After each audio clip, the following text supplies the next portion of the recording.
요한복음서는 다른 복음서와 예수님의 행적을 기록한 책이니까 많이 유사하지만 요한복음서에는 예수님이 그 병을 고치는 그런 치유에 대한 기적들, 비유에 대한 비유로 말씀하신 내용들, 이런 내용들은 별로 기록하지 않아요. 예수님의 제자였던 요한은 이 복음서를 쓰면서 이렇게 얘기합니다. 여기에 이것이나마 기록한 목적은 여러분으로 하여금 예수 그리스도요 하느님의 아들이심을, 예수가 그리스도요 하느님의 아들이심을 믿게 하고 또 그렇게 믿어서 그의 이름으로 생명을 얻게 하려는 것이다 라고 하는 설명으로 자신이 복음서를 쓴 목적을 분명히 합니다. 그러니까 다른 복음서는 예수님께서 이렇게 말씀하셨다라고 하는 것으로 그가 구원자시요 참된 왕이시고 그리고 제사장이시고 이런 기록들을 하는 반면에 요한복음서는 그걸 기록한 목적이 딱 하나라는 거예요. 뭐냐면 그는 하느님의 아들. 그가 그거 그렇게 믿어서 그의 이름으로 너희가 생명을 얻게 하려고 하는 것 때문에 썼다는 겁니다. 사실은 굉장히 좀 위험할 수 있는 책이죠. 그래서 아마 많이 고민을 많이 했었을 겁니다. 요한복음서가 기록하는 그리스도는 어떤 사람이었냐면, 그리스도는 이제 헬라어로 우리가 메시아라고 하고 히브리어로 메시아라고 하는 말을 그리스도라고 이제 헬라어에서 발음하는 거죠. 그리스도 예수라고 하는 거죠. 그가 이제 그 구원자의 예수고 메시아 예수고 그런 거. 그런데 요한복음서가 밝히는 주된 내용은 예수에 대한 당대의 그 평가가 매우 혹독했다라고 하는 것을 특히나 강조합니다. 사람들은 예수에 대해서 무척이나 공격적이었고 불평하면서 수군거렸으며 예수의 제자들 가운데 많은 사람이 그를 떠나버렸고 예수의 형제들조차도 그를 믿지 않았고 다른 사람들은 예수를 거짓말쟁이라고 불렀고 또한 예수를 유대인 행세를 하는 이방인이다 라고까지 해요. 쟤는 우리 민족은 아니야 라고까지 하는 정도로 굉장히 혹독한 그런 평가를 받았다는 거예요. 어떤 사람은 그가 귀신 들려서 그랬다고 그러고 어떤 사람은 그래서 예수를 잡아 가두려고 했고 어떤 사람들은 돌로 치려고 했고 그리고 결국은 예수를 그래서 죽이려고 모의를 했고 제자들을 괴롭혔고 그리고 요한은 이런 일을 기록하기 위해 그가 땅에 오셨으나 그의 백성은 맞아들이지 않았다라고 결론을 내립니다. 그러니까 그가 오셨으나 그가 그리스도로 오셨으나 많은 유대 민족이 메시아를 기다리던 그 메시아가 그것도 그냥 일반적인 메시아가 아니라 하느님의 아들이 직접 오셨는데 유대 민족은 그를 맞아들이지 않았다라고 하는 결론을 내리는 겁니다. 예수에게 이렇게 공격적인 분노를 표출하는 것은 요한복음서가 볼 때는 그것은 딱 하나예요. 예수님이 자기 스스로를 하나님의 아들이라고 주장했기 때문이다. 그랬기 때문에 그가 핍박을 받고 고통을 당하고 외면을 당했다는 거예요. 그가 하느님의 아들이라고 했기 때문에. 지금도 마찬가지죠. 사실 쉬운 일이 아닙니다. 지금도 자기가 하나님이다라고 하는 사람들이 있죠. 그래서 사이비 종교를 만들고 얼마든지 하죠. 거기에 대한 객관적이고 이런 그 증명들이 되지 않으면 그 사람을 믿기가 매우 힘들어지는 아주 매우 곤란한 지경에 빠지게 됩니다. 예수는 니고데모에게 하나님께서 세상을 이처럼 사랑하셔서 외아들을 주셨으니 이는 그를 믿는 사람마다 멸망하지 않고 영생을 얻을 것이다라고 하는 이야기를 해요. 그래서 자기 자신의 지위를 하느님의 독생자, 즉 하느님의 유일한 아들이다 내가 라고 하는 자기의 지위를 선포해요. 그렇기 때문에 내 말을 듣고 나를 보내신 분을 믿는 사람은 영원한 생명을 가지고 심판을 받지 않는다라고 얘기합니다. 우리가 이 얘기를 들으면 무슨 생각이 들겠어요? 사이비 교주 이런 생각이 들지 않겠어요? 그런 주장입니다.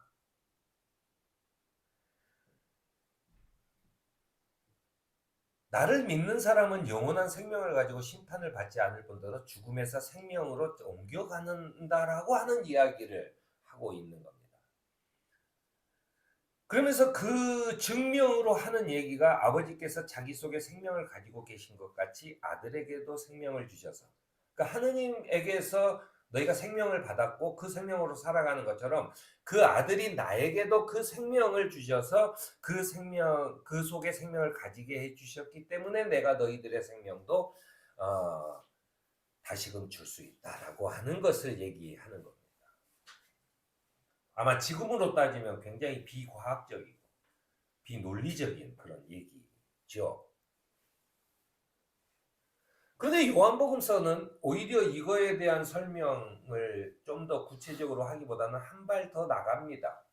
그 한 발 더 나가는 것은 뭐냐면 요한복음서는 특별히 예수가 자신을 하느님의 아들이라고 주장했다고 해서 아들이 아버지에게 종속된 것처럼 하느님에게 종속된 어떤 그 하느님의 심부름으로 온 사자로 온 사람의 지위가 아니라 하느님과 동등한 입장이다라고 하는 것을 주장해요.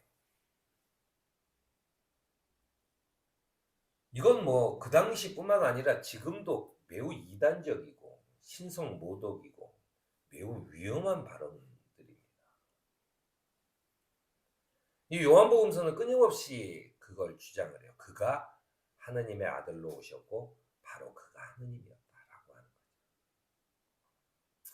그래서 유대인들은 이렇게 얘기합니다. 우리는 하느님에게서 주신 율법이 있는데 그 율법에 따르면 저자는 반드시 죽여야 돼요. 자기를 가르쳐 하느님의 아들이라고 하는 사람이 어디 있어요? 율법에 어긋나는 거예요. 하느님이 직접 우리에게 주신 그 율법에 어긋나는 겁니다. 그러나 요한복음서는 끊임없이 이렇게 얘기합니다. 유대 백성을 구원할 예수는 하느님의 아들이라는 거예요. 지금까지 너희들이 수없이 많은 메시아를, 수없이 많은 구원자들을, 수없이 많은 예언자들과 제사장들을 겪어왔지만 너희들을 직접 구원할 유일한 사람은 하느님의 아들이다. 그런데 요한복음서는 특별히 예수가 자신을 하느님의 아들이라고 주장하고 있지만 하느님에게 종속된 하느님의 지음을 받은 그런 존재, 그러니까 하느님으로부터 창조된 존재가 아니라 그가 태초에부터 같이 있었다. 태초에부터 같이 있었다. 굉장히 어려운 개념입니다. 유일신인데 같이 있었어요. 우리가 삼위일체라고 하는 것이 이제 5세기 이렇게 돼서 교리로 정착을 합니다. 그러니까는 성부, 성자, 성령이 태초에부터 같이 있었다라고 하는 거죠. 누가 누구를 만들거나 그런 게 아니라 태초에부터 같이 있었는데 그분이 유일한 하느님이다라고 하는 거예요. 매우 어려운 개념입니다. 이해하기 쉽지 않죠. 논리적으로는 설명이 불가능한. 어쨌든 이 삼위일체라고 하는 것의 그 근간이 되는 거죠.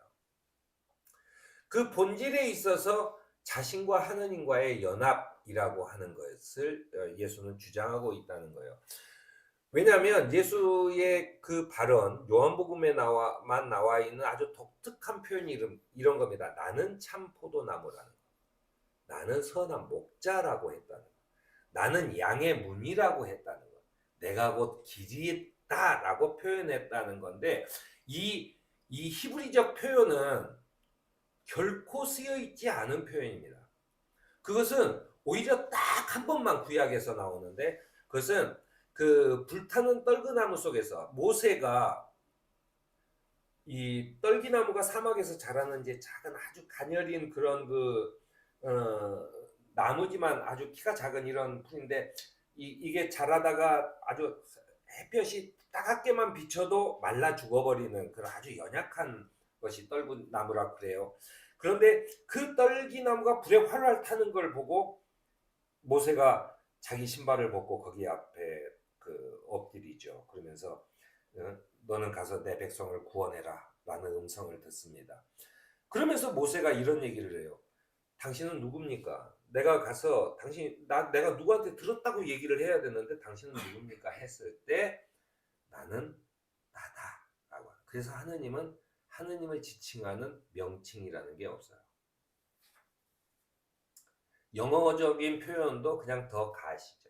신이라고 뜻하는 거. 그래서 다만 대문자로 쓸 때 하느님이라고 뜻이고 소문자로 쓸 때는 일반적인 신을 표현합니다. 그냥 그렇게 그게 다예요. 우리나라에 들어와서도 그 어떤 민족에게 하느님이 전파되면 그 민족이 섬겼던 가장 최고의 신의 이름으로 발음하게 돼 있습니다. 왜냐하면 하느님은 그가 신이기 때문에 이름이라는 게 없어요. 이름은 그의 피조물들만 갖는 거지 하느님이 어떻게 이름을 가져요? 그는 그냥 그인 거죠. 그는 신인 거죠. 유일한 신. 그래서 우리도 뭐냐면 우리 민족의 가장 큰 신은 하늘님인 거죠. 하늘이 가장 큰 신이에요. 우리의 그 전통적으로 봐요. 그래서 하느님이라고 우리에게 들어와요. 그런데 이제 뭐 여러 가지 과정을 거쳐서 하나님이라는 말을 쓰게 되죠. 유일신을 너무나 강조해서 유일신을 강조하는 것이 이 요한복음을 다루면서는 예수님도 하나님인데 그러면 유일신은 그러면 두 개의 신이냐 세 개의 신이냐 이런 저기가 있어요. 아무튼 근데 유일신을 강조해요. 왜 그렇게 유대적인 어떤 것들이 들어왔는지 모르겠는데 아무튼 그래서 하나님이라고 불려졌고 최근 몇 년 전에 국어사전에서도 하나님이 그냥 기독교에서 신을 지칭하는 이름 이렇게 들어가 버렸어요. 근데 우리가 정확한 이런 전통에 따르면 하느님이 맞습니다. 하느님이 우리의 하느님을 부르는 가장 그것은 우리 민족의 가장 큰 신의 이름으로 부르게 돼 있어요. 그가 하느님이었다. 우리 민족을 민족이 대대손손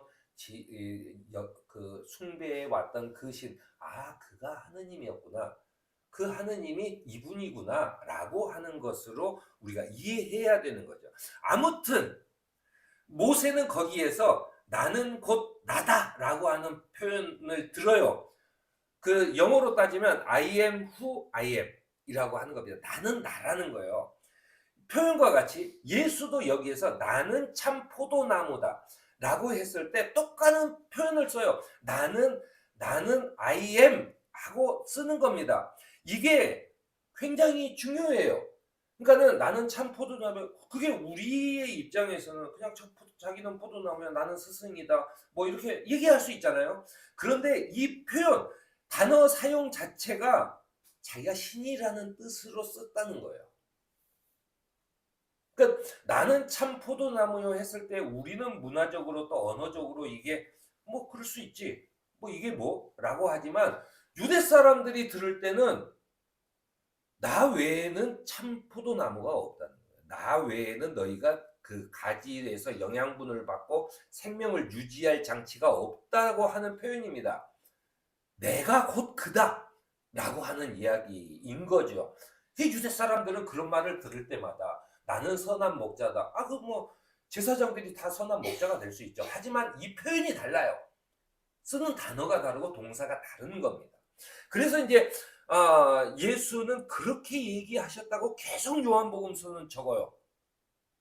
다른 복음서들은 조금 표현을 달리 합니다. 왜냐하면 누가복음서를 봤을 때도 그 누가복음서는 이방 사람들에게 예수를 설명하는 그 의도가 강하기 때문에 이렇게 강한 표현은 쓰지 않는 거죠. 그런데 이 요한복음서는 아주 그렇게 써요. 그러면서 뭐라 그러냐면 예수께서 이렇게 얘기했어. 내가 진정으로 너에게 말하는데 아브라함이 태어나기 전부터 내가 있다라고 하는 거예요. 왜 우리가 이런 문장도 우리나라 말도 좀 이상하잖아요. 아브라함이 태어나기 전부터 내가 있었다라고 하는 게 맞잖아요. 아니에요. 내가 있다라고 하는 I am이라고 하는 단어를 정확하게 번역을 한 겁니다. 그러니까는 이 과거나 현재나 이런 게 없어요. 그냥 그는 계시고 태초에 이전부터 과거가 아니라 태초에 과거가 없었을 때도 계시고 지금도 계시는. 그래서 나는 아브라함이 태어나기 이전부터 내가 있다라고 표현을 하고 있는 겁니다. 유대 사람이 예수를 싫어하고 박해하는 이유는 그러니까 간단합니다. 자기를 하느님과 동등한 위치에 놓았기 때문이에요. 뭐 어떤 의미에서 내가 하느님의 아들이야? 라고 하면 조금 그 여지가 있어요. 너 아들 아니야? 라고 할 수 있죠. 그런데 아들이라고 하면서 말은 뭐냐면 자기가 곧 신이라고 얘기하는 거예요. 유대인으로서 유대민족의 사람들, 이 사람들로서는 도저히 용서가 안 되는 표현들을 예수가 하고 있다는 얘기입니다.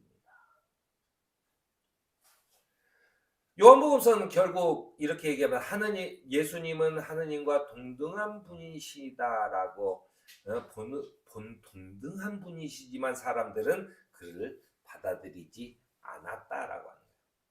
근데 이게 중요해요. 많은 사람들이 받아들이지 않았다는 게 중요한 얘기입니다. 왜냐하면 그를 많은 사람들이 받아들이지 않았으나 맞아들인 사람들, 곧 그 이름을 믿는 사람들에게는 예수께서 우리에게 하느님의 자녀가 되는 특권을 주셨기 때문이다라고 설명하는